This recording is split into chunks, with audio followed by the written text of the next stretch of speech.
सप्ताह मध्य द्वितीय थर दिल्लीर अति कम्रे 3टी स्कूल को बोमा धमक मिली। शुक्रवार दिन ए इमेल माध्यम बोमा धमक मिलवा पर पुलिस यह तदंत आरंभ करिछि। तेबे जी मेल पठाई से उल्लेख करिछि आमर दाबी जानापी इमेल रिप्लाई कर।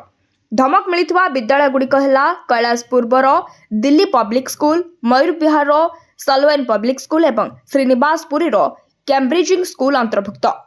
इमेल जरिए सकाल 4:30 समय यह बोमा धमक मिलता। यापर अग्निशम विभाग, पुलिस और बोमा चिन्हटकारी दल कुकुर स्क्वाड सहित विद्यालय पहुंची जांच आरंभ करथिले।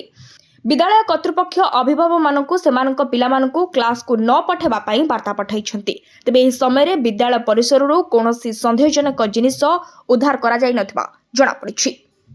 Bureau report, public media.